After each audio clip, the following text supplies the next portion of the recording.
তুমি এরকম বেসাইজ হয়ে বসে আছো কেন? তো শীষ বলতেছে, বাবা আমার মধ্যে একটু গরম গরম ভাব। কি ভাব? গরম গরম ভাব। বলে গরম গরম ভাব হওয়ার কারণ কি? বলে 3 কারণ। কয় কারণ? 1 নম্বর কারণ হলো আমার বাবা নবী, 2 নম্বর কারণ হলো আমি নিজেও নবী। শীষ আর বসে থাকে লাভ? যেটা বলতেছে বাবা কইলেন কি, নবীর বেটা নবী না হইয়া, বেহেশতের হুরের স্বামী না হইয়া, আখিরে জাহানের নবীর উম্মত হলে জীবন ধন্য হতো। এটা কেমনে? আদম বলতেছেন এটা আমি বুঝেছি। একটা ভুল করার কারণে 350 বছর আমি কেঁদেছি।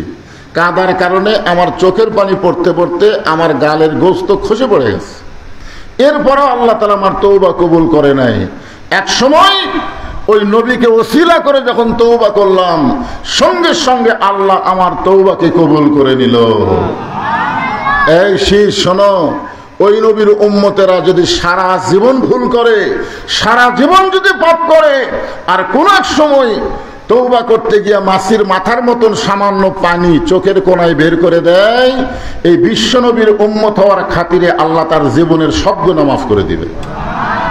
শীষ আলাইহিস সালাম বললেন, বাবা ওই নবীর উম্মত হওয়া তো ভাগ্যের ব্যাপার। আদম বললেন, সবার ভাগ্যে উম্মত হওয়া যায় না। উম্মত হওয়া ভাগ্যের ব্যাপার, কিন্তু সবার ভাগ্যে উম্মত হওয়া যায় না। আমরা বিনা দরখাস্তে বিশ্বনবীর উম্মত হতে পেরেছি, খুশি না বেজার? তাহলে জবান খুলে বলি আলহামদুলিল্লাহ। আপনাদের সামনে আজকে আলোচনা হবে, নামটা হলো আসর। জোরে বলেন, নাম কি? 5 ওয়াক্ত নামাজের মধ্যে আসর নামে কিন্তু একটা নামাজও আছে, আছে না নাই? আসর শব্দের অর্থ হলো সময়, আর আসরের নামাজ হচ্ছে মধ্যবর্তী সময়। মানে 5 ওয়াক্ত, আসরের আগে 2 ওয়াক্ত, আসরের পরে 2 ওয়াক্ত, মাঝখানে কি? আসর। আসরকে বলা হয় সালাতুল ওস্তা। লাইলাতুল মিরাজে আল্লাহ নবী যখন ফিরে আসলেন, আসার পরে সাহাবীদেরকে আসরের নামাজের কথা বলতেছেন, যে আসরের নামাজ আল্লাহ যখন আমাকে দিলেন, এই নামাজটা কেমনে পাওয়া গেল তোমরা কি জানো? সাহাবারা বললেন, হুজুর আপনি না জানালে আমরা কেমনে জানবো? রাসূল বললেন, তাহলে শোনো, আল্লাহ যখন আসরের 4 রাকাত ফরজ নামাজ আমাকে দিচ্ছেন, তখন বলতেছেন, ওগো আল্লাহর নবী, আপনার উম্মতেরা যদি আসরের 4 রাকাত নামাজ আদায় করে, মুসা নবীর সমপরিমাণ সওয়াব আল্লাহ দিয়ে দিবে। আল্লাহর নবী বললেন, আল্লাহ আমার উম্মতেরা আসরের 4 রাকাত নামাজ আদায় করলে মুসা নবীর সমপরিমাণ সওয়াব আল্লাহ কেন দিবে? আল্লাহ বলতেছে, তাহলে শোনো, আমার সমস্ত নবীদের মধ্যে একটা নবী ছিল সরাসরি আমার সঙ্গে কথা বলার ক্ষমতা রাখত। আপনারা বলেন তো সেই নবীর নাম কি? আপনারা জানেন না? মুসা নবীর একটা ডিগ্রি আছে, নাম কি? কালিমুল্লাহ। সবাই জানার পরে কথা কন না কেন? কালিমুল্লাহ, মুসা কালিমুল্লাহ। কালিমুল্লাহ শব্দের অর্থ হলো কার সঙ্গে কথা বলে? একদিন আল্লাহর সঙ্গে কথা বলার জন্য তুর পর্বতের কিনারায় গেছে। তুর পর্বতের কিনারায় গিয়ে দাঁড়িয়ে আছেন। এমন সময় আল্লাহ বলতেছে, মুসা, মুসা তোমার খবর কি? মুসা বলতেছে, আলহামদুলিল্লাহ। এখন বলেন, মুসা নবী আল্লাহর সঙ্গে কথা বলতে পারেন কি পারেন না? তো এখন মুসা নবী বলতেছে, আল্লাহ আপনার খবর কি? এখন বলেন তো, মুসা নবীকে যখন আল্লাহ বলেছে তোমার খবর কি, মুসা কি বলছে? আলহামদুলিল্লাহ। কিন্তু যখন মুসা বলতেছে আল্লাহ আপনার খবর কি, তখন আল্লাহ বললেন, মুসা আমি আল্লাহ কেমন আছি যদি জানবার চাও, জানবার যদি চাও, ইযহাব ইলা ফিরাউন ইন্নাহু তাগা। আমি আল্লাহ কেমন আছি যদি জানবার চাও, তাহলে ফিরাউনের কাছে যাও। কার কাছে? ইন্নাহু তাগা। ফিরাউন সীমা লঙ্ঘন করেছে। প্রত্যেকটা মানুষের একটা সীমা আছে না নাই? যেরকম আছে না নাই? সীমার মধ্যে আপনাকে থাকা লাগবে। সীমার বাইরে গেলি বিপদ। আমার সীমানার মধ্যে আমার এই পকেট আছে। আমি যদি ওয়াজ করতে করতে খেলা হবে, খেলা হবে, আরে খেলবার গেলে মাজাত বল থাকা লাগবে। জোরে কোন কথা ঠিক কিনা? যাদের মাজাই ঠিক নাই তারা খেলবার চাই কোন খেলে। আল্লাহর খেলা হলো সবচাইতে বড় খেলা। জোরে কোন কথা ঠিক কিনা?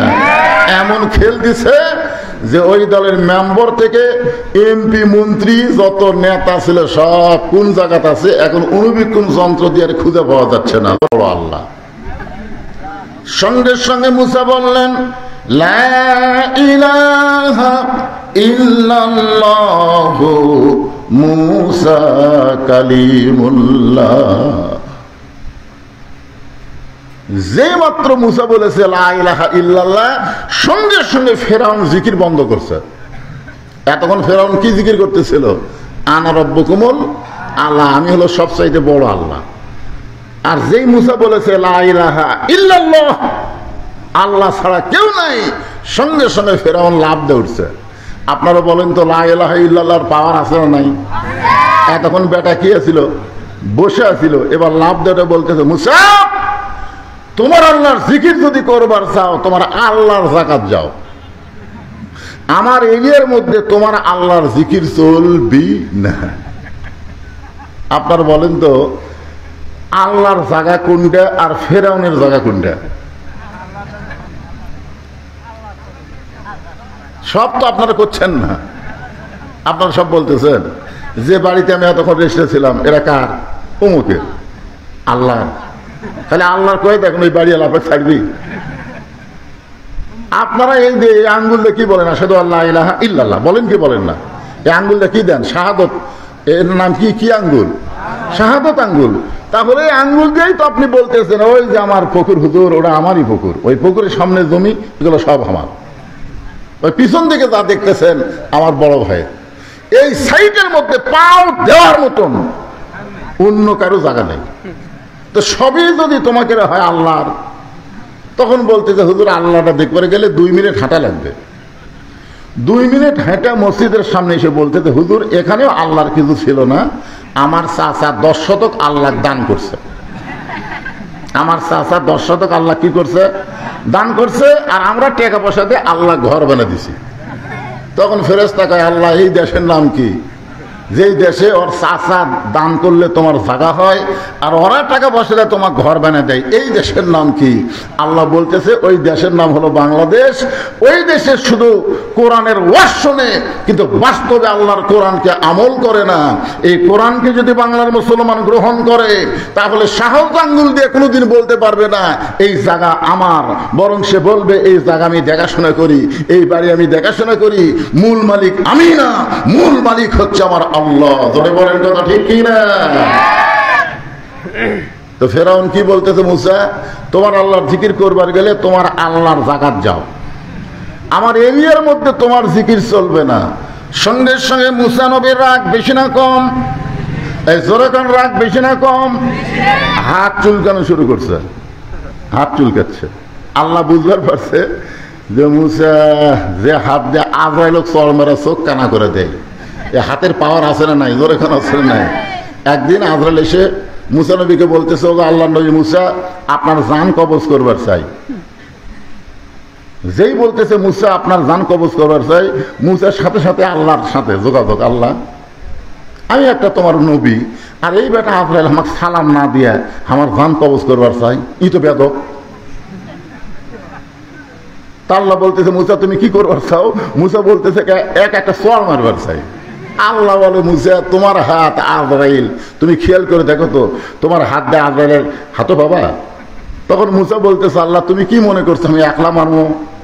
তা আল্লাহ বলে তোমার সঙ্গে আবার কে থাকবে? মুসা বলতেছে বিসমিল্লাহ কয়ে একটা সোয়াল মারবো, দেখি তো কি হয়। কারণ বিসমিল্লাহ মানে কার নামে? বিসমিল্লাহ কয়ে মারছে সর। আল্লাহ মুসার হাতের সাথে আল্লাহর কুদরতি পাওয়ার লাগায়া আজরাইলের ডান চোখের মুনি উল্টে গেছে। আপনার জান যখন কবজ করবে আসবে তখন দেখবেন এক চোখ উল্টে না। সুবহানাল্লাহ বলেন। এখন বলেন মুসা নবীর হাতত পাওয়ার কম না বেশি? জোরে বলেন। রাস্তার বসে এক দোকানদার কাঁদতেছে। মুসা নবী বলে ভাই আপনি কান্দেন কেন?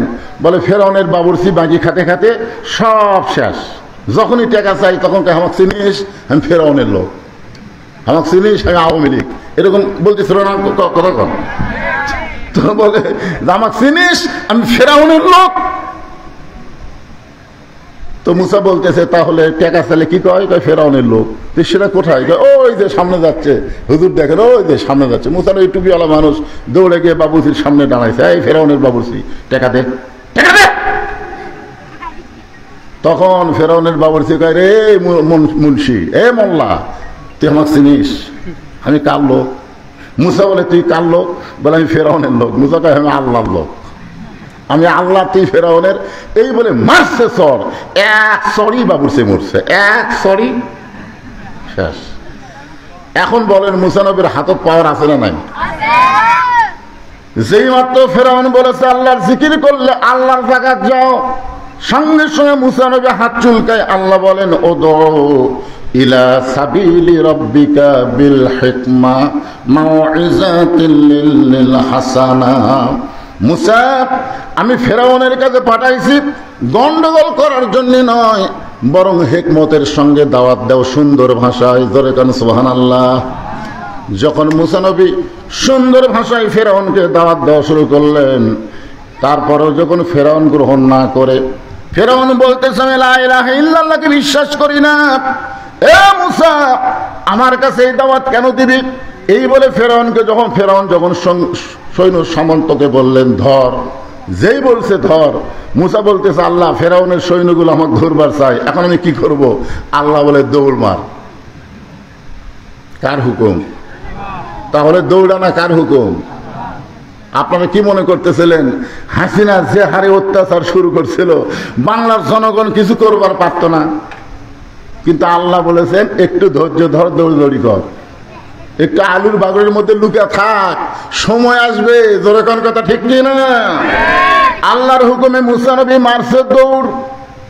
ফেরাউন সৈন্য সামন্ত নিয়ে মুসা নবীর পিছনে দৌড়াই আর চিল্লাই বলে মুসা আমাদের ভয়ে দৌড়াইতেছে, মুসা আমাদের ভয়ে দৌড়াই। মুসা মনে মনে কয় আমি যে কার হুকুমে দৌড়াই?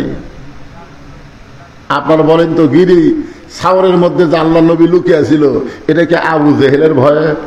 জোরে এখানে, এটা কি আবু জেহেলের ভয়ে? এটা আল্লাহর হুকুম। এমন এক জায়গায় মুসা নবী দাঁড়াইছে, তিন দিকে ফেরাউন সৈন্য নিয়ে, আর সামনের দিকে সাগর। এখন ফেরাউন বলে মুসা আর দৌড়াবি না, আর দৌড়াবি না। তিন দিকে আমরা সৈন্য সামন্ত অস্ত্র নিয়ে দাঁড়ায় আছি, সামনে সাগর দেখা যায়, তো দৌড়ানো শেষ। মুসা বলতেছে হাসবি আল্লাহ নিমাল ওয়াকিল অনিমাল মাওলা অনিমান নাসির। আল্লাহ আমার যেখানে শেষ সেখানে আপনার শুরু। জোরে কান সুবহানাল্লাহ। আল্লাহ বললেন মুসা লাঠির আঘাত করো। সাগরকে আল্লাহ 12 লাইন রাস্তা করে দিলেন। সাগরকে রাস্তা পাওয়ার পরে ওই সাগরের তলদেশে রাস্তার ভিতরে মুসা নবী আল্লাহর শুকরিয়া তান 4 রাকাত নামাজ আদায় করে। ওই নামাজটা আল্লাহর এতই ভালো লাগে, আল্লাহ নবীকে বলে ওগো নবী, আপনার উম্মতের জন্য মুসা নবীর ওই 4 রাকাত নামাজ আসরের নামাজ হিসেবে দিয়ে দিলাম। আপনার উম্মতেরা যত্ন করে যখন আসরের নামাজ জামাতের সঙ্গে আদায় করবে, মুসা নবীর সমপরিমাণ সওয়াব আমি আল্লাহ দিয়া দিব। এখন যে সূরা থেকে আলোচনা হবে, এই সূরার নাম কি? আসর। জোরে বলেন নাম কি? আসর শব্দের অর্থ হলো সময়। এই যে দেখেন ছোট্ট একটা বাচ্চা হাতে মোবাইল নিয়ে বসে আছে, সময়ের শপথ করেছেন আল্লাহ, কারণ সময় অত্যন্ত গুরুত্বপূর্ণ একটা সাবজেক্ট। সময় অত্যন্ত গুরুত্বপূর্ণ একটা বিষয়। এই যে ছোট ছোট বাচ্চাদের হাতে আপনারা মোবাইল দিচ্ছেন, আপনারা মনে করতেছেন আপনার ছেলে দিন দিন খুব ভালো হচ্ছে, সময় যাচ্ছে আর ওই যে কি মাল হচ্ছে।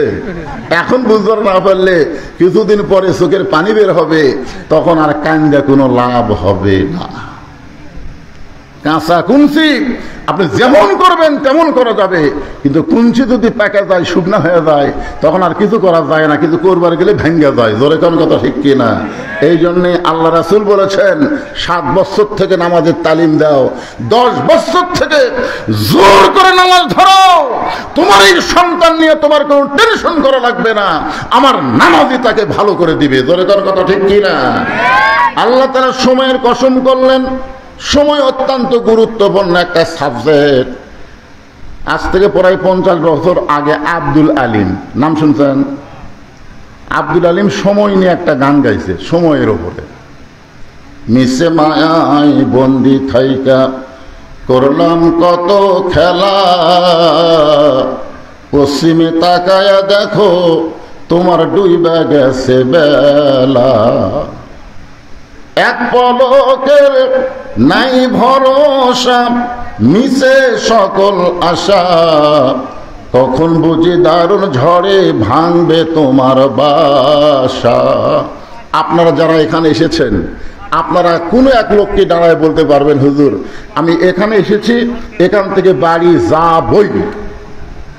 এক একটা লোক দাঁড়ায় বলেন, হুজুর আপনি কি কন, আমি এসেছি বাড়িতে যাবই। আল্লাহ বলতেছে না, তুমি বাড়িতে যাচ্ছ না, তুমি ঘোড়াধাপ বাজারে যাচ্ছ না, তুমি বগুড়া শহরে যাচ্ছ না, প্রত্যেক ধাপে ধাপে তোমার হায়াতকে অতিক্রম করে তুমি কবরের দিকে হাঁটতেছ। জোরে বলেন কথা ঠিক কিনা? সময় যেই মাগরিবের নামাজ চলে গেছে, যে শান নামাজ চলে গেছে, যতই কান্দেন ওই সময় আর ফেরত আসবে না। জোরে বলেন কথা ঠিক কিনা? প্রতিটা মুহূর্তে মুহূর্তে সময় আমাদের কাছ থেকে বিদায় হয়ে চলে যাচ্ছে। এই জন্য আল্লাহ তাআলা সময়ের শপথ করে বললেন, ইন্নাল ইনসানা লাফি খুসর, নিশ্চয়ই মানুষগুলো ক্ষতির ভিতরে। খুব খেয়াল করবেন। আমার আগে যে বক্তা ওয়াজ করলো উনি বললেন, আল্লাহ তাআলা বলেছেন, ওমা খলাকতুল জিন্না ওয়াল ইনসা ইল্লা লিয়াবুদুন, জিন এবং মানুষকে আল্লাহ ইবাদতের জন্য সৃষ্টি করেছে। জোরে কোন কথা ঠিক কিনা? আপনারা এখন এই এত জোরে চিল্লাস না, বুঝিস না, খালি চিল্লাস। যাদেরকে আমি বুঝানোর জন্য বলতেছি, এরকে বোঝা লাগবে না, তোরা খালি বসে থাক। ভালো জায়গায় বসে থাকলেও লাভ আছে না নাই? জোরে কোন আছে না নাই? একক যদি এখন এখান থেকে তুলে দেন, ওরা সাইডে দিয়ে এমন অকাম করবি, সেই জন্য এখানে বসে আছে, থাক, যা করে করুক। কিন্তু আপনারা যারা বুঝমান তারা একটু চিন্তা করেন তো, ইবাদতের কথা যেখানে আল্লাহ বললেন সেখানে আল্লাহ, এদিকে খেয়াল করেন, সেখানে আল্লাহ কি বললেন? ওমা খলাকতুল জিন্না ওয়াল ইনসা ইল্লা লিয়াবুদুন, জিন এবং মানুষকে আমি ইবাদতের জন্য সৃষ্টি করেছি। আর যেখানে আল্লাহ ক্ষতির কথা বললেন, ইন্নাল ইনসানা লাফি খুসর, এখানে আল্লাহর বলা দরকার ছিল, কি বলা দরকার ছিল? ইন্নাল জিন্না ওয়াল ইনসানা লাফি খুসর, নিশ্চয় জিন এবং মানুষ ক্ষতির ভিতরে। তো ইবাদতের কথা বলার সময় আল্লাহ জিন ইনসান একত্র করলেন, আর ক্ষতির কথা বলার সময় আল্লাহ জিনক বাদ দিলেন। এই জিনক বাদ দেওয়ার কারণ কি আপনারা জানেন? একটা লোক কথা কয় না, না জানলে বলবেন জানি না। জোরে কন, আরো জোরে কন। যার মুখ খুলতেছে না মনে হয় জানে। আপনারা এখানে যে আইছেন, আমাকে যে নিয়ে আইছেন, আমি বিশ্বাস করেন গত রাত্রে যেখানে মাহফিল করছি সেখানে লক্ষাধিক লোক। আমি শুধুমাত্র বগুড়া জেলা ছাড়া অন্য কোনো জেলা গেলেই এলা প্যান্ডেল তেজ হয় এই সমান। কিন্তু যে কয়েকজন লোক আপনারা এখানে আইছেন তারা যদি হোহা না করেন, বুঝলেন, তাহলে আমার কাছ থেকে কিছু বার করে পারবেন না। তো এই জন্য একটু হাহু করা লাগবে। তাহলে আপনারা জানেন না, সবাই বলেন আমরা জানি না। কারণ আল্লাহ জিন এবং ইনসান এই দুইটা সৃষ্টির দিকে আপনারা খেয়াল করে দেখেন। আপনারা বলেন তো, জিনক সৃষ্টি করে আল্লাহ কি ফেরেশতা দিয়ে সেজদা করে লিসা? কিন্তু আদমকে যখন তৈরি করলেন, আগে তো জিনক সৃষ্টি করছে, তারপরে তো মানুষ। জোরে কোন ঠিক কিনা? আদমকে তৈরি করে আল্লাহ কি বললেন? উসজুদু লিআদম, রে ফেরেশতা তোমরা আদমকে সেজদা করো। সমস্ত ফেরেশতা আদমকে সেজদা করলেন, কিন্তু একজন করলেন না। এই যে গল্প করা চলবে না। এই যে বাবা, কি এক মোবাইল কি শুরু করছে রে? সমস্ত ফেরেশতারা সেজদা করলো, কিন্তু একজন করলো না। আপনারা বলেন তো, ওটা কি ফেরেশতা? ওটা কে? ওটা জিনেরই সন্তান। ফেরেশতার জিন যখন যুদ্ধ লাগলো, তখন বুড়া জিনগুলো সব মরে গেল, আর জুয়ান জিনগুলো সব কুয়ে কাহা পাহাড়ে গিয়ে আশ্রয় নিল। আর এই জিনের বাচ্চা মাটির খেলে গড়াগড়ি করে, ছোট বাচ্চা গড়াগড়ি করতেছে। তখন ফেরেশতাকে আল্লাহ আছাড় মারা মারবো নাকি? আল্লাহ তখন বললেন, কুল্লু মাউলুদুন ইউলিদু আলাল ফিতরা, এ এখনো পাপ করার বয়সে হয়নি, ছোট, এক মারবা কেন? তো বলে, এর তো সবাই দৌড় মারছে, বুড়ারা মরিছে, জুয়ানগুলা সব পাহাড়ের গুহার মধ্যে আশ্রয় নিয়েছে, তাহলে এই ছোটটা কি করব? আল্লাহ বললেন, একে তোমাদের কাছে নিয়ে আসো। তখন ওই ছোট জিনের বাচ্চাকে ফেরেশতারা তাদের কাছে নিয়ে আসলো। আস্তে আস্তে বড় হলো। এক সময় চাল চরিত্র ইবাদত দেখে আল্লাহ তাকে বললেন মুআল্লিমুল মালাইকা। যদিও ফেরেশতা নয়, তারপরে সমস্ত ফেরেশতাদের ওস্তাদ বানায় দিলেন। জোরে বলেন সুবহানাল্লাহ। সবাই সেজদা করলো, ওই মাথা খাড়া করে থাকলো, ওই আর সেজদা করলো না। তো আল্লাহ ডাক দিয়ে বললো, কে ইবলিস, এই সবাই আদমকে সেজদা করলো, তুই করলি না কেন? ইবলিস বলতেছে আল্লাহ এই মাথা শুধু আপনাকে সেজদা করবে, আপনি ছাড়া অন্য কাউকে সেজদা করবে না। আপনার বলেন তো ইবলিসের কথা ভালো না খারাপ? খারাপ করে দেখলেন, কথা ভালো কিন্তু অন্তর। আল্লাহু আলিমুম বিজাতিস সুদূর। আল্লাহ তাআলা ইবলিসের অন্তরের দিকে তাকায় দেখে ইল্লা ইবলিস, ইবলিসের সেরা চামুন্ডা, জোরে বলেন কথা ঠিক। আমাকে বার করে দিচ্ছেন, আমার থাকার তো কোনো উপায় নাই। তো যাওয়ার আগে আপনাকে একটা প্রশ্ন করবার চাই। আল্লাহ বলে কি প্রশ্ন? ইবলিস বলতেছে আল্লাহ আমার প্রশ্ন হলো আল্লাহ বড় না আদম বড়? কাছে আছে না নাই? আল্লাহ বললেন ইল্লাল্লাযীনা আমানু ওয়া আমিলুস সালিহাতি ওয়া তাওয়াসাউ বিল হাক্কি ওয়া তাওয়াসাউ বিস সাবর। এখানে বিষয় হলো 4টা। জোরে কোন কয়টা? বিষয়ের নাম কি? ঈমান যদি না থাকে, আপনার বলেন তো আমাদের বাংলাদেশে শতকরা কত ভাগ মুসলমান? এ বাংলাদেশ কত? 95। 95 করে দিচ্ছে। 92। আসলে এবার জরিপে দেখা গেছে 92% মুসলমান। এই 92% মুসলমান শতকরা হিসাবে বাংলাদেশে। তো কত পার্সেন্ট ইমানদার? না 92% মুসলমান করলেন, কিন্তু ইমানদার কত পার্সেন্ট?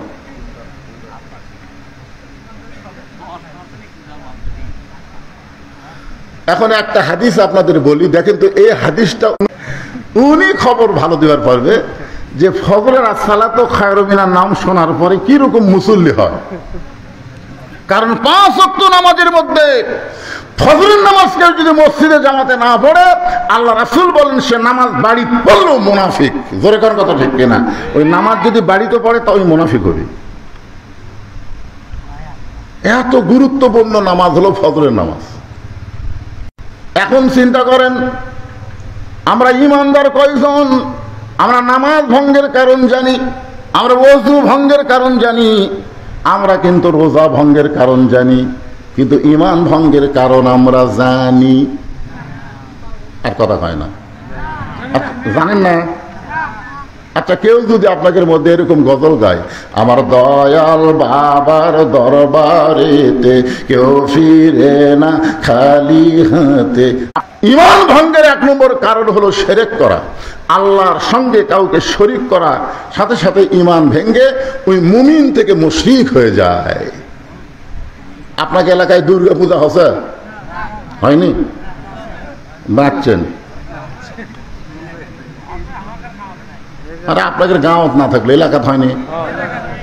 আচ্ছা দুর্গা পূজার আগে হিন্দু ঠাকুর বললো যে মুসলমানের অত্যাচারে এত ভিড়, আমরা ঠিক মতো পূজাই করে পারলাম না। আপনারা বলেন তো হিন্দু ঠাকুর যদি বলে যে মুসলমানের ভিড়ের কারণে আমরা ঠিক মতো মা দুর্গাকে পূজা করতে পারলাম না মুসলমানের কারণে, তাহলে হিন্দু ঠাকুরকে দেখবার যে সমস্ত মুসলমান গেছে এরা আর মুমিন আছে? এরা মুসলমান নাম আছে কিন্তু মুশরিক হয়ে গেছে। সাহাবারা বললেন হে রাসূলুল্লাহ এই ঈমান সম্পর্কে আমাদেরকে সুন্দর করে একটু বললে ভালো হয়। আল্লাহ রাসূল বললেন তাহলে শোনো, ইকরার বিল লিসান, তাসদীক বিল জানান, আমল বিল আরকান, এরই নাম হলো ঈমান। এখানে 3টা কথা বলা হয়েছে। ধরে কোন কয়টা? 1 নম্বর হলো ইকরার বিল লিসান, জবানে বলতে হবে। যখন ঈমানের জায়গা দিবেন তখন ওই মানুষটার চরিত্র হযরত বেলালের মতো হয়ে যাবে। এই যে সুবহানাল্লাহ করেন, হযরত বেলাল কেমন? সারাদিন মারছে, সারাদিন মারছে আর বলেছে শুধু একবার বল আল্লাহ রাসূল মানি না।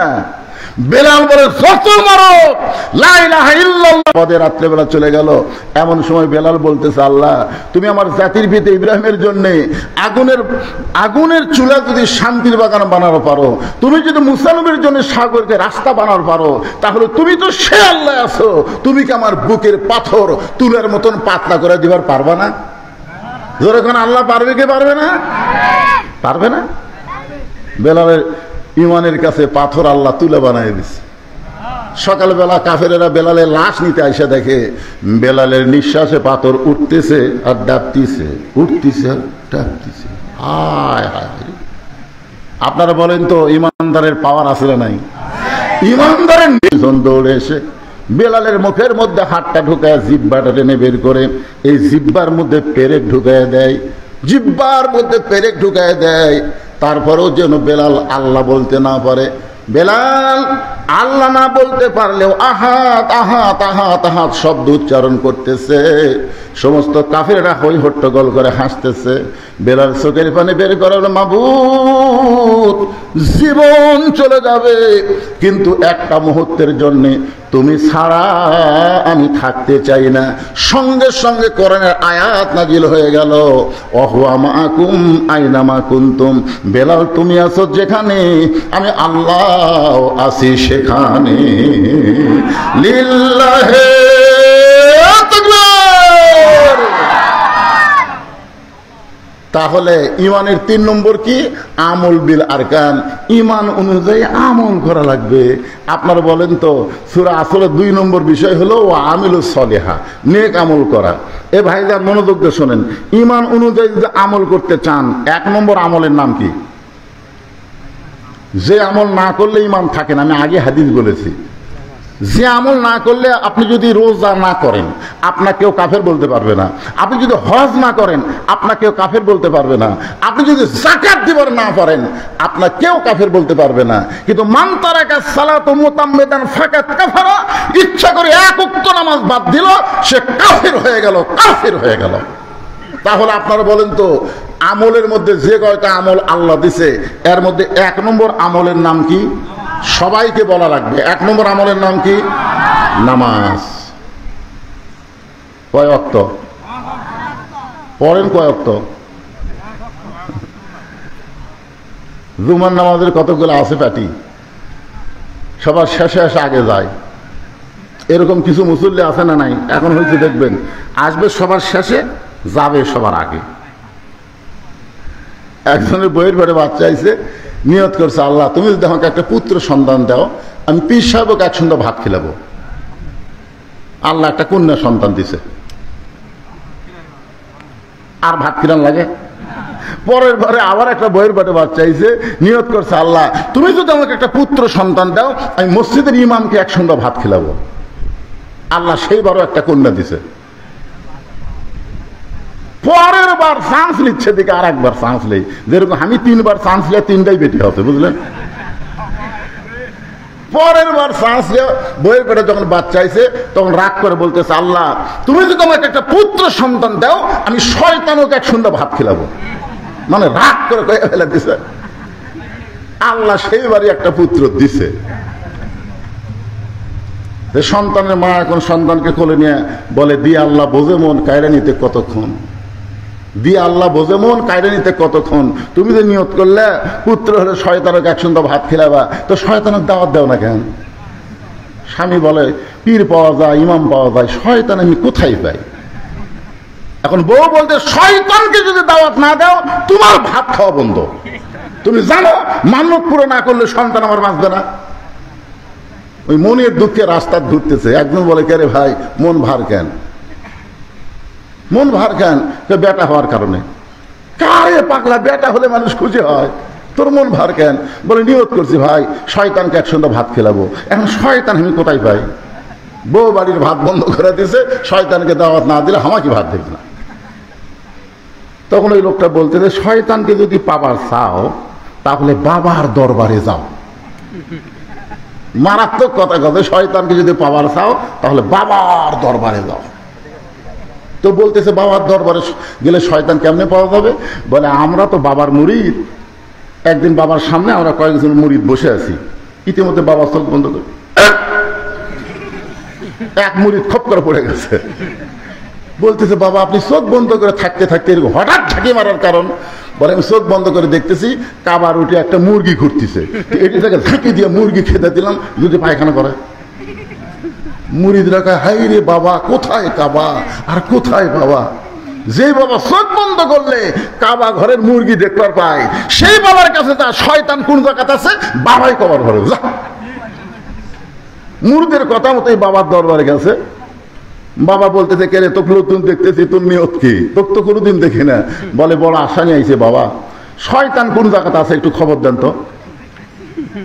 বাবা কয়, শয়তানের খবর কেন? বলে, আমার একটা ছেলে হয়েছে, আমি নিয়ত করছি শয়তানকে এক সন্ধ্যা ভাত খেলাবো, কিন্তু শয়তানকে খুঁজে পাচ্ছি না।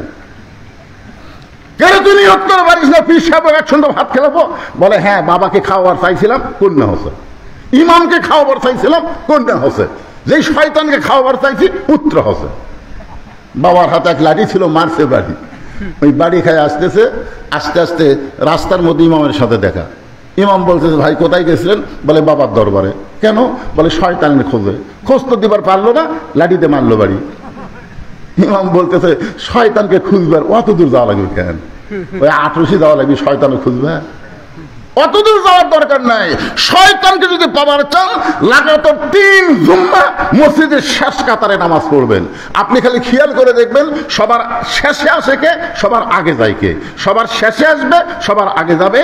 একই লোক যদি লাগাতার 3 জুম্মা এই আমল করে, তাহলে বুঝবেন উনি শয়তান। সবার শেষে আসে, সবার আগে যায়। একই লোক যদি লাগাতার কয় জুম্মা, 3 জুম্মা যদি আমল করে, তাহলে বুঝবেন উনি শয়তান।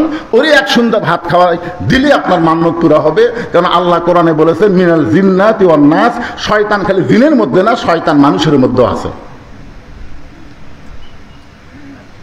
এখন মসজিদের শেষ কাতারে নামাজ শেষ করে বসে দেখে সবার আগে ওর চাচাই বের হয়ে গেল। দ্বিতীয় জুম্মায় দেখে সবার শেষে ওর চাচা, সবার আগে ওর চাচা। এখন তৃতীয় জুম্মা আল্লাহ বলতেছে, আল্লাহ আজকে ফাইনাল জুম্মা, আল্লাহ আজকে যেন চাচা সবার শেষে না আগে। ওই যতই দোয়া করুক, শয়তানের জন্য দোয়া কবুল হবে। সবার শেষের চাচাই আইছে, ওই এখন বলতেছে, আল্লাহ শেষে আইছে, কিন্তু সবার আগে যেন বার না হয়, অন্তত চাচার আগে কেউ একটা বার হোক।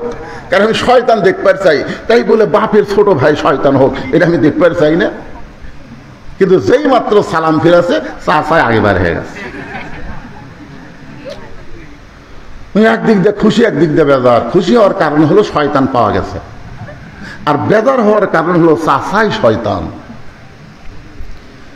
এখন চাচার বাড়িতে গিয়ে বলে, চাচা আগামী সোমবারে আমার বাড়িতে আপনার দাওয়াত, আগামী সোমবারে দুপুর বেলায় আমার বাড়িতে আপনার দাওয়াত।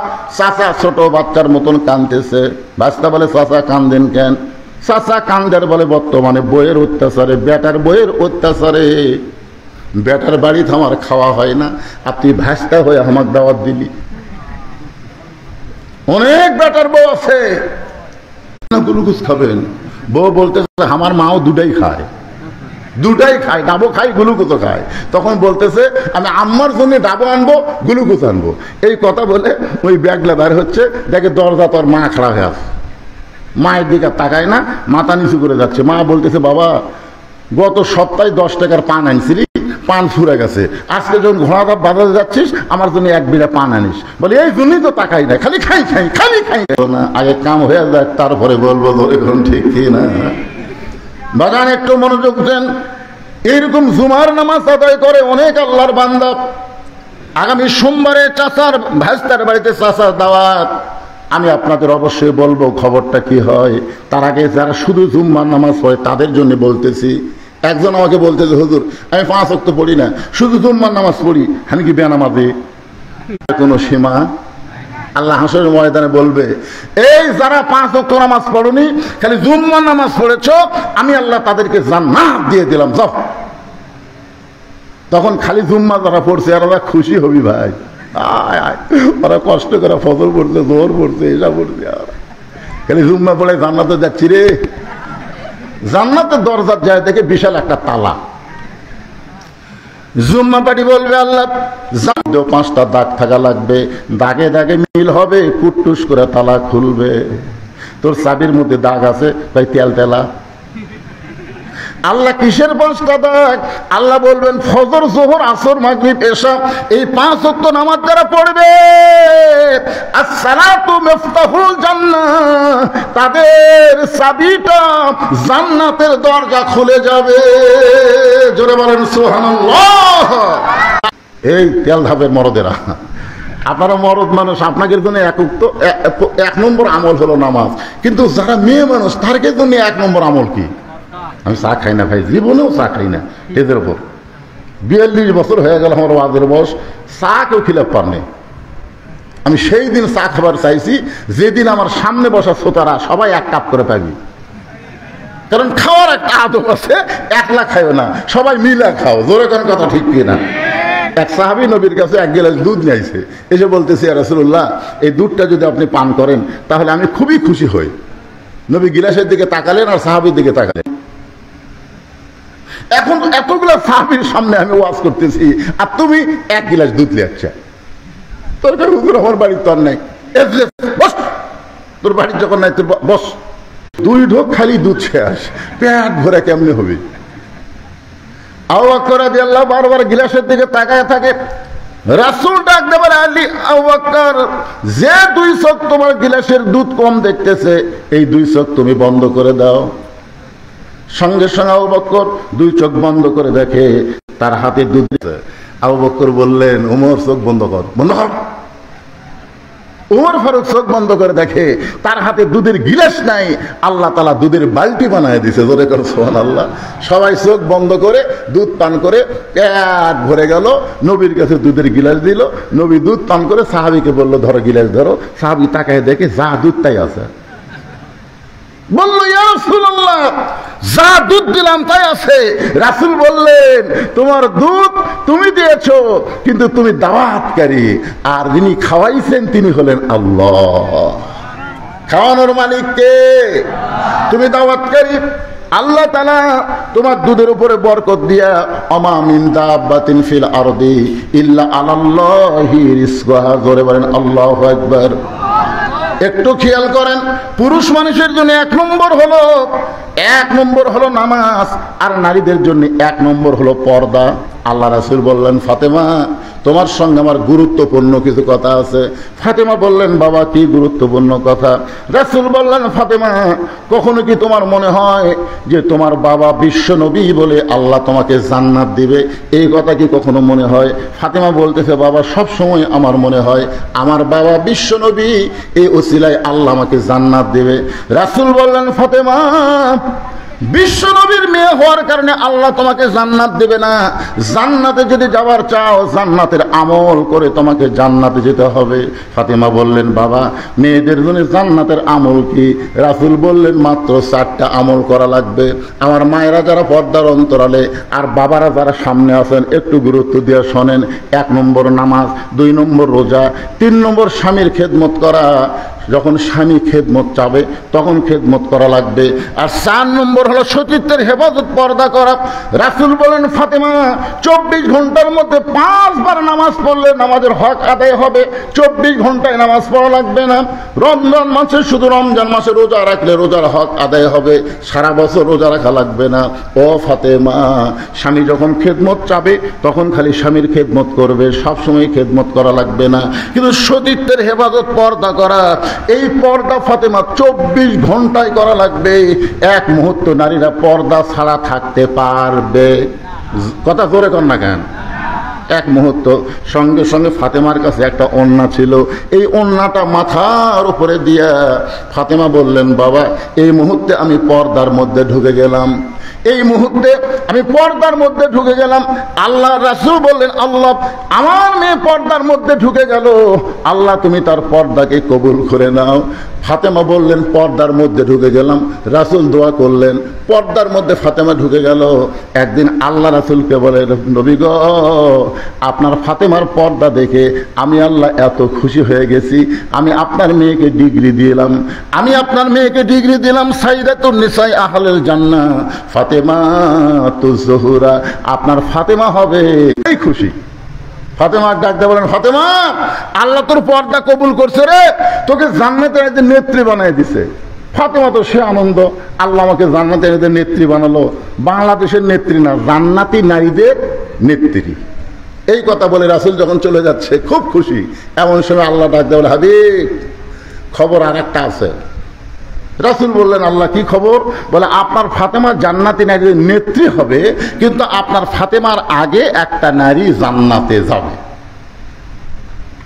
যেই বলছে আপনার ফাতেমার আগে একটা নারী জান্নাতে যাবে, জঙ্গল দেখা যায়, বলে যে ওই জঙ্গলের সামনে ছোট্ট একটা ঝুবড়ি ঘর, ওই ঘরটা হলো একটা কাঠুরিয়ার ঘর। ওই কাঠুরার বিবি জামিলাকে আমি আল্লাহ সবার আগে জান্নাত দিয়ে দিব। আমার মায়েরা যারা পর্দার অন্তরালে একটু চিন্তা করে দেখেন, জামিল এমন কি আমল করলো যে আমল করার কারণে সাইয়্যিদাতুন নিসায়ে ফাতেমাকে জান্নাতের নারীদের নেত্রী ফাতেমার আগে জামিলাকে জান্নাত দিবে। এটা মেয়ে মানুষের জন্য শোনার দরকার। বলে আমার নানা ভাঙ্গা ঘরের মধ্যে কথা কয়, আর নানা জান্নাতে আরাম করে। এটা কেমন জান্নাত রে? জান্নাত গিয়ে উকি বেড়া দেখে বিশ্ব নবী তার বিবির উরাতের উপরে মাথা দিয়ে শুয়ে আছে। হোসেন রাগ করে বললেন, না না, আমার নানির উরাতের উপরে মাথা দিয়ে শুয়ে থাকলে জান্নাতে থাকা যায়? নবী বললেন, তুই ছোট্ট মানুষ, তুই বুঝবি না। তোর নানির মতন বউ যদি কেউ ঘরে পায়, ওই ঘরটা দুনিয়াতে মাবিনে সেই ব্যথা কেউ তো বুঝিবে না। মাজন থেকে সন্তানের দায়, ওয়াকালে মা মারা যায়, কেন সে মায়ের ভক্তি করো না। এই টেদের উপরে আমরা যে কয়টা আছি সবাই কেউ সিজার করা না। আমরা কি সিজার করা? কথা কর না কেন? আজ থেকে 15 বছর আগে সিজার আছিল, এই যে হঠাৎ সিজার শুরু হলো। আমার তো হুজুর, আমার ছেলে খাই না বরং বেশি হয়েছে, হুজুর একটু পানি পড়া দেন তো। বিশ্বাস করেন, সূরা ফাতিহা, যাকে সূরাতুশ শিফা বলা হয়, সূরা ফাতিহা, সূরা ফালাক, নাস, এই 3 সূরা একত্র করে 1 বোতল পানি ফুঁক দিয়ে বললাম, মা বিসমিল্লাহ করে খাওয়া দাও। কিছুদিন পরে এসে বলতে যে হুজুর বর্তমান দোয়া দরুদের আর কোনো দামই নেই। আমারই মন খারাপ হয়ে গেল যে আল্লাহ সময়ের আসর, সময়ের শপথ করে বলতেছে, আর এই কয় বর্তমান সময়ের কোনো দাম নেই, দোয়া দরুদের দাম নেই। কিছুদিন পরে আবার দেখা কেমন কান্দিছে, এরকম যদি কান্দে তোমাকে ঘুম পাড়ায়, আমার এই ছেলেটা কি নর্মালে হয়েছে না সিজার করা? তখন বলতে যে হুজুর সিজার করে। সেই জন্যই তো সিজার করা বাচ্চাকে দোয়া দরুদ দেওয়ার কাম হবে না, কাম হবে না। অধিকাংশ সিজারকারী ডাক্তার হলো বড় মানুষ। একটা মেয়ে মানুষের পেট কাটতেছে, লাইড়ে আছে, কথা কর না কেন, কথা কর না কেন? প্রত্যেকটা ডাক্তার আলট্রাসাউন্ড করে দেখে নরমালে বাচ্চা হবে, নরমালে বাচ্চা হবে। বাংলাদেশে 3টা জিনিস খেয়াল করবেন। 1 নম্বর হলো ডাক্তারের বইয়ের সিজার লাগে না। ডাক্তারের বইয়ের কি লাগে না? 2 নম্বর হলো মৌলানার বাড়িতে মিলাদ লাগে না। 3 নম্বর মায়েরও ক্ষতি, বাপেরও ক্ষতি, মায়েরও ক্ষতি, বাচ্চারও ক্ষতি। এই জন্য ডাক্তার সিজার করে না। আর মৌলানা মিলাদ কি? পরের বাড়িতে পড়াই, কিন্তু নিজের বাড়ি মিলাদ পড়ে না। একটু মনোযোগ দিয়ে শুনবেন। সূরা আসরের 2 নম্বর বিষয় ওয়া আমিলুস সালিহাত। আপনাদের সামনে আলোচনা করতেছি কোন আমলের কারণে জামিলা ফাতেমার আগে জান্নাতে যাবে। এই কথা যখন ফাতেমার কানে আসলো, ফাতেমা বলে, বাবা জামিলা এমন কি আমল করলো যে আমল করার কারণে আমার আগে জান্নাতে যাবে। এইটা জানার জন্য ফাতেমা তদন্তে বের হলেন। আসরের নামাজের পরে চুপি চুপি ফাতেমা জামিলার ঘরের দরজা গিয়ে বললেন, জামিলা, আমি নবীর মেয়ে ফাতেমা, আমি তোমার সঙ্গে একটু দেখা করবার চাই, তুমি একটু দরজা খুলে দাও, আমি তোমার ঘরের ভিতরে ঢুকবো। জামিলা দরজায় কান্না শুরু করে দিলেন। ফাতেমা বলে, জামিলা কান্দো কেন? বলে, কান্দার কারণ হলো আমার সারা জীবনের সাধনা নবীর মেয়ে ফাতেমাকে আমি এক নজর দেখতে চাই। ফাতেমা বলতেছে, দরজা খুললেই দেখা হবে, তাহলে কান্দার কি দরকার? জামিলা বলতেছে, দরজা কেমনে খুলবো? আমার স্বামী বাড়িতে নাই, আর স্বামী কাঠ বিক্রি করতে গেছে বাজারে। স্বামীর হুকুম ছাড়া ফাতেমার জন্য দরজা খুলতে আমি জামিলা বড় ভয় পাই। যেই মাত্র কইছে স্বামীর হুকুম ছাড়া ফাতেমার জন্য দরজা খুলতে আমি জামিলা বড় ভয় পাই, ফাতেমা 2 ধাপ পিছনে আছে, 2 ধাপ পিছনে আছে। সর্বনাশ! একটা মেয়ে মানুষের জন্য আর একটা মেয়ে দরজা খুলবে, তাও আবার স্বামীর হুকুম লাগবে। এই মায়েরা মনোযোগ দিয়ে শোনেন। একটা ফকুনি ভিক্ষা করবে রাখছে, মা সারটা ভিক্ষা দে, কোনোদিন কয় না। বাবা সারটা ভিক্ষা দে, কোনোদিনও কয় না। মা সারটা ভিক্ষা দে, মা দরজা খুলে দিছে।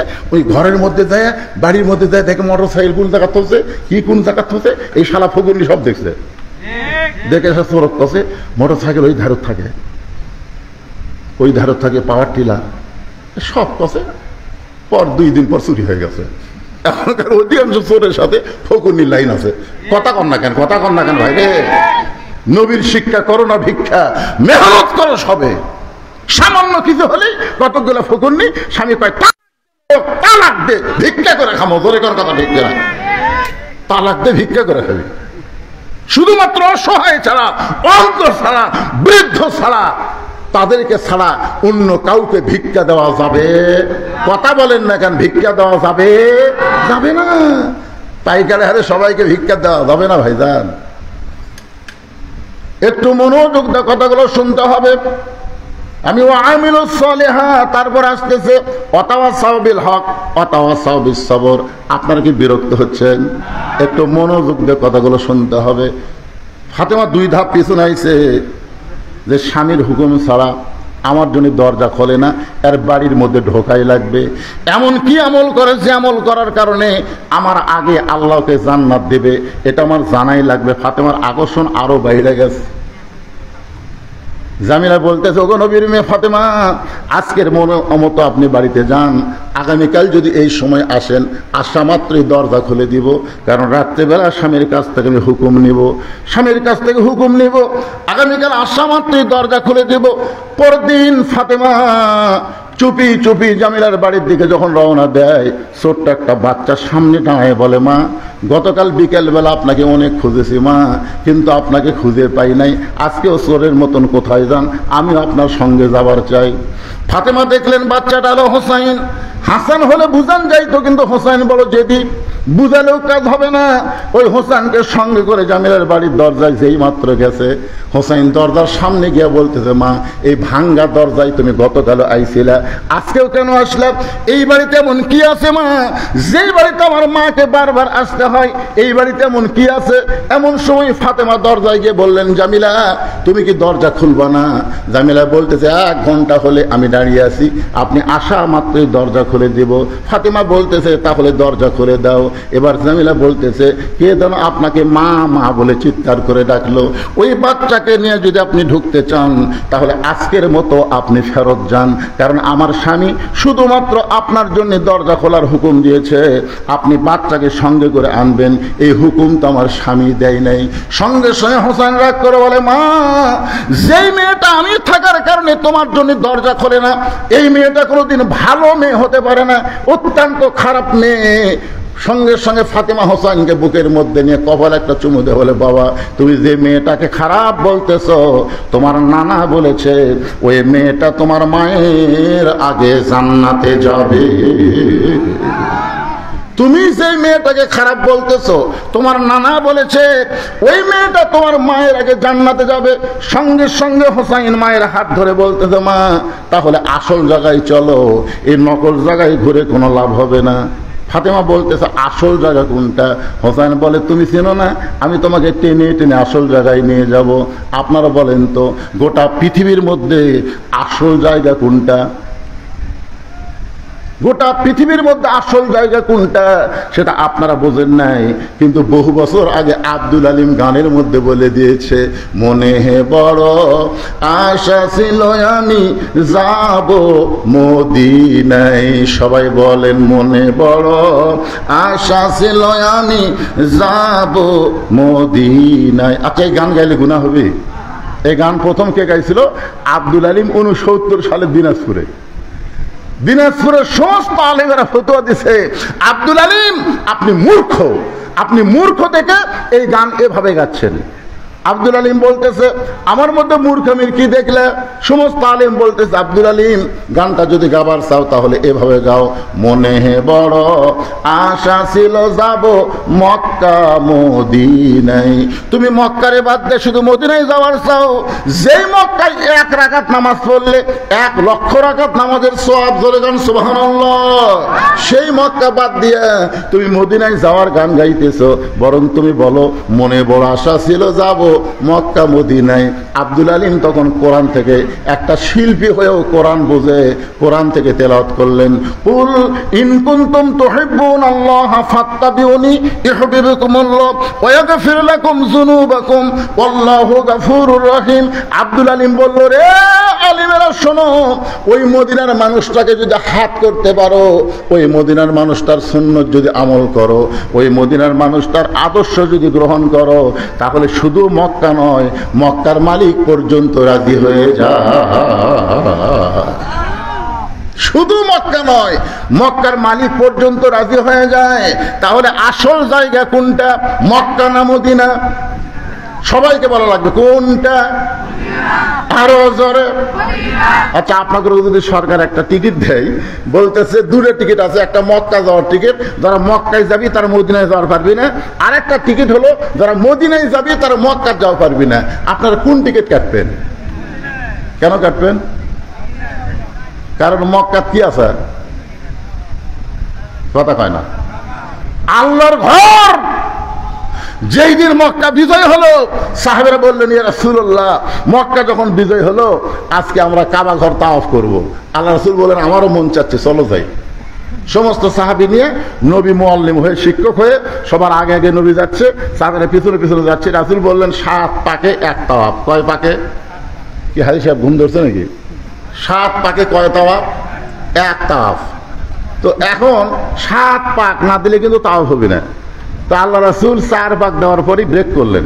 তো নবী যখন ব্রেক করলেন, সাহাবীরাও ব্রেক। সাহাবীরা বললেন, ইয়া রাসূলুল্লাহ, ওমর ফারুক তো একটু সাহস বেশি, হুজুর 7 পাকে এক তাওয়াফ দেওয়া, তা আপনি 4 পাকে থামলেন কেন? আল্লাহ রাসূল বললেন, আমরা যে কাবাকে তাওয়াফ করতেছি, সে কাবার ঘরের খবর কি? দরজা যখন আসে তাহলে খবর নেওয়ারও ব্যবস্থা আছে, জোরে করে আছে না, কথা কোনো আছে না নাই? তো সাহাবীরা বললেন, ঠিকই তো তাই। আল্লাহ রাসূল কাবা ঘরের দরজা খুলে দেখে 360টা মূর্তি। ওমর ফারুক বললেন, সে এতদিন মদিনা থেকে এই কাবার দিকে মুখ করে নামাজ পড়ছি, যে কাবার মধ্যে 360টা মূর্তি। আল্লাহ রাসূল বলে, ওমর তুমি কি বলতে চাও? ওমর বলতেছে, আল্লাহর ঘরের মধ্যে এরা মূর্তি ঢুকালো কেমনে? রাসূল বললেন, ওমর, কাবার কোনো পাওয়ার নেই। মসজিদের ইমাম যদি এসব নামাজ পড়ে তালা না দিয়ে বাড়ি যায়, আর ফজর আযান দিবার আসে তাকে মাইক নাই, আপনার বলেন দোষ কার হবে? এ কথা কয় না কে, দোষ কার হবে? ঘর কার? তো আল্লাহর ঘর, আল্লাহ সাইজ করবি, মুয়াজ্জিনের উপর দায়িত্ব কে?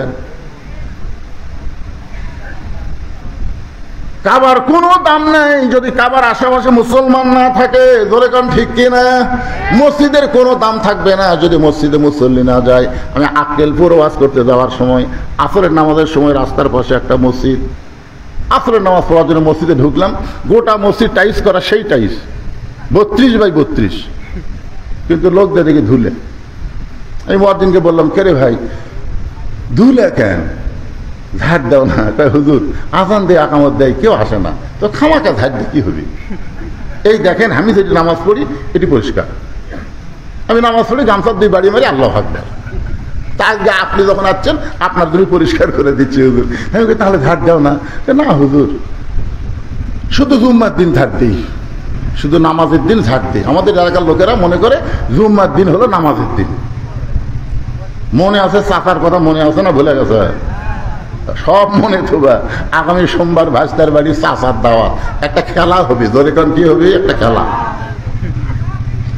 শুধু জুম্মার নামাজ পড়ে, 5 ওয়াক্ত পড়ে না। একটু মনোযোগ দেন। হুসাইন মায়ের হাত ধরে টেনে টেনে নিয়ে আইছে আল্লাহর নবীর কাছে। আল্লাহর নবীর কাছে এসেছে, ফাতেমা জোরহাত করে বলতেছে, বাবা আমার কোনো দোষ নাই, আমি প্রথম দিন গেছি স্বামীর হুকুম নাই দেখে জামিলা দরজা খোলে নাই, আমি দ্বিতীয় দিন গেছি এই হোসেন সঙ্গে থাকার কারণে দরজা খোলে নাই, আমি আরো 10 দিন যাব কোন আমলের কারণে, আমার আগে আল্লাহ জামিলাকে জান্নাত দিবে, আমি জানবই জানবো, কিন্তু এই হোসেন আমার সর্বনাশ করছে। হাত ধরে আপনার কাছে নিয়ে আইছে। সঙ্গে সঙ্গে হোসেন দৌড়ে গিয়ে নানার হাত ধরে বলে, নানা তোমার কাছে আমার প্রশ্ন হলো, তোমার মা বড় না আমার মা বড়? তুমি সত্যি করে বলো না, না তোমার মা বড় না আমার মা বড়?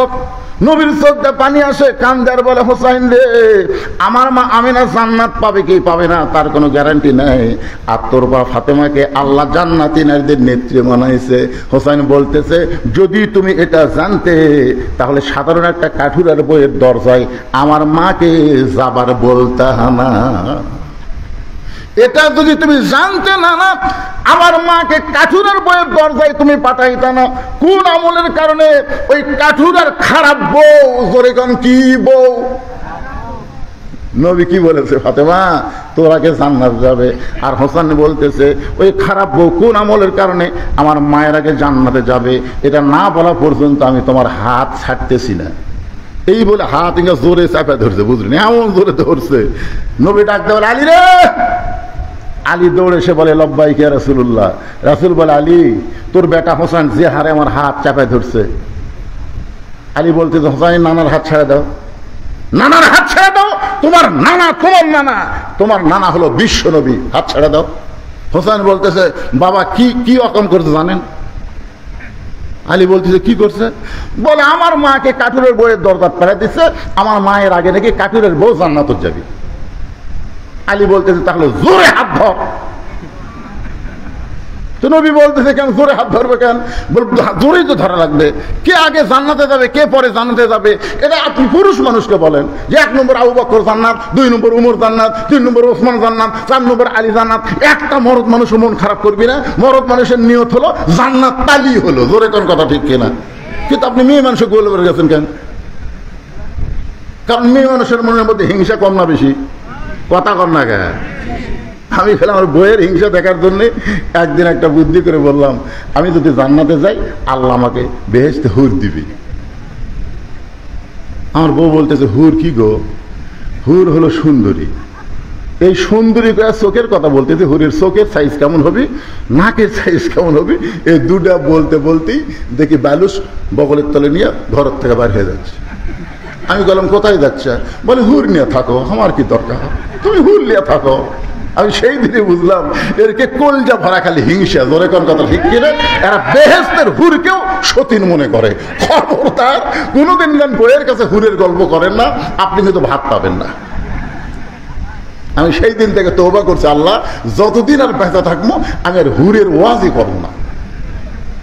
কারণ হুরের ওয়াজ করলে মেয়ে মানুষেরা মন খারাপ করে।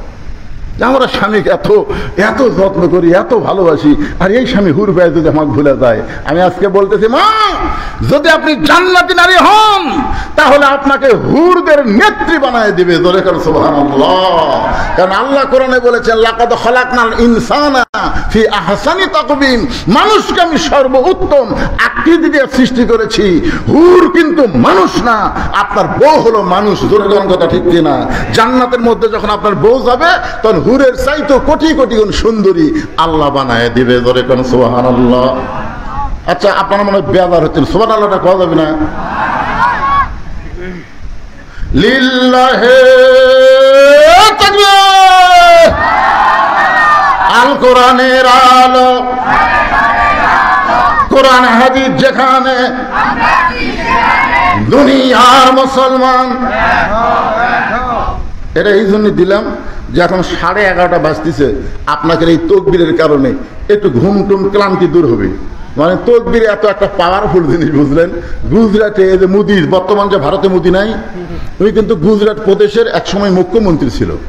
ওই সময় মুসলমান আর গুজরাটের হিন্দুরা একটা দাঙ্গা লাগছিল, আপনাদের মনে আছে কিনা? যারা শিক্ষিত লোক তারা জানবে। হাজার হাজার মুসলমানকে এই মোদি কষায় মারছিল। তখন মুসলমান আন্দোলন শুরু করে দিল, মেরেই যখন ফেলে দিচ্ছে তাহলে আর বাড়ির থেকে লাভ নাই। সব মুসলমানেরা জীবন দেওয়ার জন্য রাস্তাতে সে তকবীর দেওয়া শুরু করলো, ইল্লাহি তাকবীর, আল্লাহু আকবার। একটা হিন্দু মেয়ের 3 দিন হলে বাচ্চা হচ্ছে না, খালি গড়ায় আর কান্দে, বাচ্চা হয় না। তখন বাপ মাও চিন্তা করতেছে এক সিজার না করলে বাচ্চা হবে না। সিজার করার জন্য অ্যাম্বুলেন্স করে হাসপাতাল নিয়ে যাচ্ছে, এরই মধ্যে মুসলমানের মিছিল। একজন মুসলমান যেই কইছে লিল্লাহি তাকবীর, সমস্ত মুসলমান আল্লাহু আকবার যখন কইছে, ওই যে অ্যাম্বুলেন্সের মধ্যে হিন্দু মেয়ে ছিল ওই এরকম ফাঁকি দিছে, ওই তকবীরের চলে এরকম ফাঁকি দিছে, চেল্লত করে বাচ্চা বের হয়ে গেছে। বাপ মাও কই, কে রে 3 দিন হলে ভগবান ভগবান করে কান্দি, বাচ্চা হয় না। আর মুসলমানের তকবীরে বাচ্চা বের হলো, তাহলে তো আমাদের ভগবানের কোনো দাম নাই। অ্যাম্বুলেন্স ঘুরে বাড়ি ফিরে গেছে, 2 মাস পর সাংবাদিক সম্মেলন করে গোটা পরিবারের সমস্ত হিন্দু ভগবানকে কবর দিয়া আল্লাহকে বিশ্বাস করেছে। সুবহানাল্লাহ।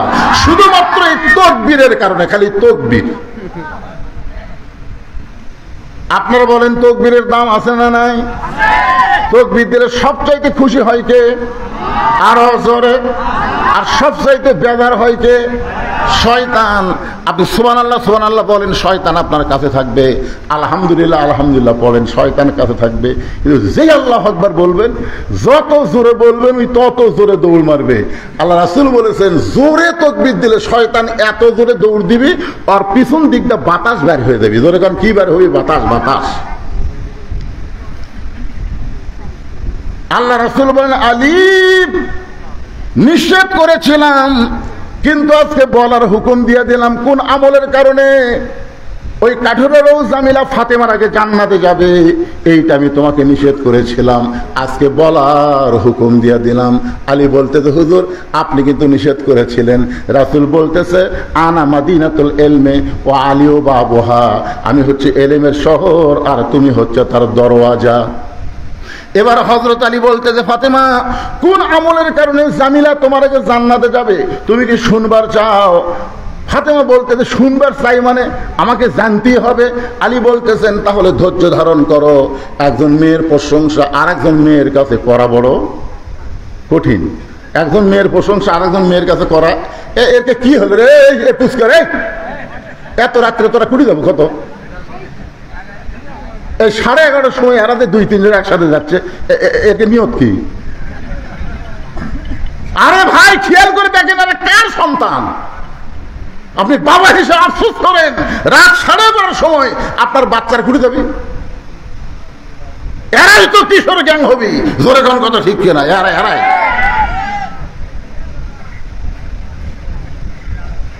যুবকেরা খালি মনোযোগ দিয়ে শোনো।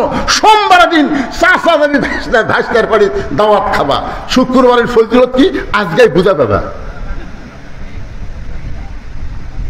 আমার মা বোনদের জন্য বলতেছি, আমার মায়েরা ভালো হওয়ার দরকার আছে না নাই? জোরে আছে না নাই? আলী বলতেছেন, ফাতেমা তোমার কি মনে আছে একদিন দুপুরবেলা তুমি কাঁদতে কাঁদতে আমার সামনে? আমি আলী বললাম, ফাতেমা কান্দো কেন? বলে, কান্দার কারণ হলো আমার হাসান হোসাইন না খাইয়া ঘুমায় গেছে। ঘুম থেকে চেতন পায়ে খাবার চাবে, কিন্তু গোটা বাড়ি খুঁজে দেখলাম কোনো খাবার নাই। ওগো স্বামী, আমি খুঁজতে দেখলাম আপনার একটা টাকাও নেই। তাহলে আমার হাসান হোসেন ক্ষুধার জ্বালায় ঘুমিয়ে গেছে, এখন ঘুম থেকে উঠে যদি খাবার চাই আমি কি করব? এই জন্য একটা ওন্না এনে আপনার হাতে দিলাম, এই ওন্নাটা বিক্রি করে যেই টাকা হবে সেই টাকা দিয়ে আপনি খাবার নিয়ে আসবেন। আলী বলতেছেন, ফাতেমা তোমার ওন্নাটা আমি জামার পকেটের মধ্যে ঢুকাই ফেললাম, কারণ আমার মনের মধ্যে সন্দেহ হলো এই ওন্নাটা বের করে যদি বিক্রি করবার চাই আর খরিদ্দার যদি জিজ্ঞাসা করে ওন্না কার, আমি যদি বলি আমার বইয়ের ওন্না, তাহলে খরিদ্দার মনে মনে চিন্তা করবে যেই স্বামী বইয়ের জিনিস বেচা খায় এই স্বামী হলো দুর্বল স্বামী। কথা বুঝলেন না? যেই স্বামীরা বইয়ের জিনিস বেচা খায় এরা কি স্বামী? ভাত খায় আর বারবার বইয়ের গলার দিকে তাকায়, ভাত খায় আর গলার দিকে তাকায়। তো বউ ব্লাউজের বোতাম খুলে দিছে, দেখো কি দেখবে, ইনকা তাকাও কেন? স্বামী বলতেছে, হতে হচ্ছে না রে, হতে হচ্ছে না। বউ কয়, কি হচ্ছে না? আমার জমির ধারে এক জমিবার আছে, 80,000 টাকা দাম, আমার 60,000 টাকা আছে, 20,000 টাকার জন্য এই জমি হাত ছাড়া হয়ে গেল। বউ বলতেছে, ইন্নাল্লাহা মা'আস সাবিরিন, ধৈর্য ধরেন, এবার হয়নি সামনেবার হবি। স্বামী রাগ করে কয়, তোর বাপের জমি, আমার জন্য 1 বছর থবি। বউ কয়, আমার উপর রাগ করেন কেন? এই যে বিয়ের সময় তোর বাপ যে মালা দিছে, যেই মালা গলা দিয়ে আমার ভাত খাওয়াস, এই মালা খালি সোনার মালা, এর কোন সাইজ আছে? 1 ভরি সোনার মালা আমাকে দে। এই মুসলমানের বাচ্চা ভাত সামনে দিয়ে বলতেছি, আগামী বছর এই সময় তো 2 ভরি সোনার নতুন মালা বানিয়ে দেবো রে। এমন চাকরি মারছে, চাকরির সাথে বউ মালা খুলে দিছে, ওই মালা বেছে জমি লিছে। মেয়েরা কিন্তু সব হিসাব না তুলে কত হিসাব থই। 1 বছর পরে স্বামী বলতেছে, কে গো তুমি যে গত বছর মালা বেছে জমি দিলে, 1 বছর চলে গেল, আমার মালার খবর কি? স্বামী বলতেছে, তুই বদরুশিদের ওয়াজ শুনিস নি? বউ কয় বৌদূষিত আবার কি ওয়াজ করছে? বৌদূষিত ওয়াজ করছে মেয়েরা কেবলমাত্র এক ব্যক্তির জন্য সাজতে পারবে, সেই ব্যক্তি হলো তার স্বামী। স্বামী ছাড়া অন্য কারোর জন্য মালা গলার দেওয়া জায়েজ নেই। তাহলে আমি স্বামী, আমার জন্যই তো গলা মালা দেব। তা আমার যদি মালা ছাড়াই ভালো লাগে তাহলে মালার কি দরকার রে? ভালোবাসা হলো অন্তরে। জোরে কর কথা ঠিক কিনা? বউ কয় হাই রে সিটার রে। এরকম কতগুলো স্বামী আছে না নাই? বইয়ের জিনিস বেচা খায়। জোরে কান কার জিনিস? বইয়ের জিনিস বেচা খায়। আলী মনে মনে চিন্তা করে অন্না বিক্রি করবার গেলে যদি কেউ জিজ্ঞাসা করে এটা কার অন্না, আমি যদি বলি আমার বউ ফাতেমার অন্না, তার লোকটা মনে মনে চিন্তা করবে আলী বড় দুর্বল হয়ে গেছে, বইয়ের জিনিস বিক্রি করতেছে। আলী পকেটের মধ্যে নিয়ে গোটা বাজার ঘুরতেছে। হঠাৎ একজন খরিদ্দার এসে বলে, আলী ভাই, আলী ভাই, আপনি মনে হয় কিছু বিক্রি করবেন। আলী চমকে উঠছে, আমি বিক্রি করব এটা আমার আল্লাহ জানে আর আমি জানি, দুনিয়ার কোনো মানুষ তো জানার কথা না। হঠাৎ হযরত আলী দেখতে পাই ওই লোকটা ব্যাগ ফাঁক করে ধরছে। আলী ওন্নাটা যেই মাত্র ব্যাগের মধ্যে দিল, লোকটা একটা বার ওন্নার দিকে তাকালো না। ওই ব্যাগের মাথা ধরে আলীর হাতে 6টা দিরহাম দিয়ে কোথায় যেন উধাও হয়ে গেল। হযরত আলী 6টা দিরহাম নিয়ে এক দৌড়ে খাবার দোকানদারের কাছে গিয়ে বললেন, ভাইজান, আমার হাসান হোসেন না খেয়ে ঘুমিয়ে গেছে, চেতন পাইলেই খাবার চাবে। এই 6টা দিরহামের যে খাবার হয় সে খাবারটা একটু টোপলা করে দাও।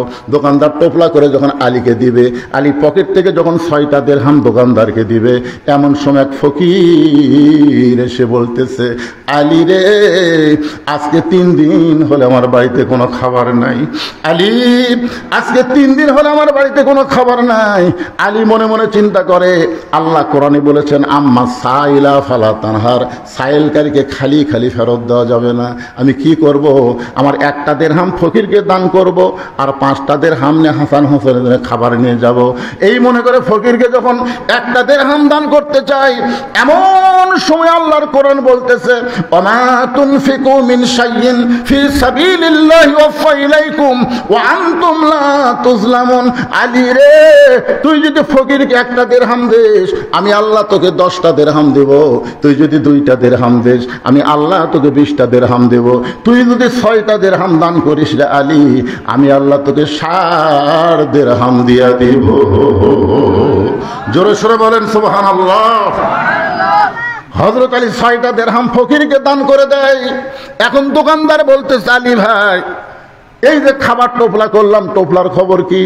আপনি 6টা দিরহাম তো দিয়া দিলেন, এখন টোপলা কি করব? আলী বলতেছে, 1 টোপলা দিয়ে আমার হবে না, তুই 2 বস্তা খাবার প্যাকেট কর। আল্লাহর কোরআনকে বিশ্বাস করে হযরত আলী বাজারের মধ্যে ঘুরতেছে। এমন সময় এক ব্যক্তি উট নিয়ে বাজার দিকে আসতেছে। আলী সালাম দিয়ে বলে, আলী ভাই, উটটাকে আপনি কিনবেন? আলী বলতেছে, 1 পয়সা পকেটে নাই, উটটা কেমনে নিব? উটওয়ালা বলতেছে, 100 দিরহাম বাকিতে উটটা কিনবেন, বিক্রি করে আমাকে টাকা দিবেন, এটাও কি আপনি পারবেন না? আলী বলতেছে, আমার জীবনে এমন ভাগ্য কোনোদিন হয় নাই। 100 দিরহামে বাকিটা উটটা কিনে যেই মাত্র উট বিক্রি করার বাজারে গেলাম, চারিদিক থেকে মানুষ আমাকে ঘিরে ধরে বলতেছে, আলী ভাই, আপনি হলেন শিক্ষামন্ত্রী। জোরে কান সুবহানাল্লাহ। আল্লাহর নবী যখন মদিনার রাষ্ট্রপতি ছিলেন, ওই সময় আলীকে আল্লাহর নবী শিক্ষামন্ত্রীর দায়িত্ব দিয়েছিলেন। ধর্মমন্ত্রী হলেন আবু বকর, আইন মন্ত্রী হলেন হযরত ওমর, অর্থমন্ত্রী হলো ওসমান গনি, আর শিক্ষামন্ত্রী হলেন হযরত আলী। সুবহানাল্লাহ কোন, জোরে কোন ভাই। আচ্ছা, বাংলাদেশে আলীর মতন শিক্ষামন্ত্রী যদি থাকতো, তাহলে ফরকানিয়া মাদ্রাসার জন্য ভিক্ষা করা লাগতো, চায়ে চিন্তা করা লাগতো, প্রাইমারির জন্য ভিক্ষা করা লাগতো, একদম বাকদম ঘরম সাথে ঢাকঢোলক ঝাঁঝর বাজে এই মিথ্যা শিক্ষার জন্য 1টা পয়সাও খরচ করা যাবে না। জালিকাল কিতাবুল লা রাইবা ফিহি হুদাল লিল মুত্তাকিন, যেখানে আল্লাহর কোরআনে শিক্ষা হয়, সেই শিক্ষার জন্য সরকারের বাজেট হবে। জোরে কথা ঠিক কিনা? কথা বলেন। কিন্তু যে কয়টা শিক্ষামন্ত্রী আমরা পাচ্ছি সব শালাই নাস্তিক। রাসূল বলেছেন, খায়রুকুম মান তাআল্লামাল কুরআন ওয়া আল্লামা। কেবারে ছেলেবেলেরা, তোরা যে রাস্তা ঘুরিস, তোর কি ঘোরনি ব্যারাম হচ্ছে? এই দেখেন দেখেন দেখেন, ছোটবেলা একটা গান শুনছিলাম, চাবি মাইরা দিছে সাইরা, চাবি মাইরা দিছে সাইরা, জনম ভরা ঘুরিতাছে। এমন শয়তানি লোক চাবি মারছে ভাই, ওরা খালি মেলা ঘুরতেছে, এই দাঁত যা যায়। বসে না বসে না। কেরে সোমবার দিন চাচা ভাইস্তার বাড়ি যাবি, তারপরে তোরা বসিস না কেরে? দেখছো দেখছো দুইজন খাটায় আজকাল দাঁতের লাল খাই তা বসে না।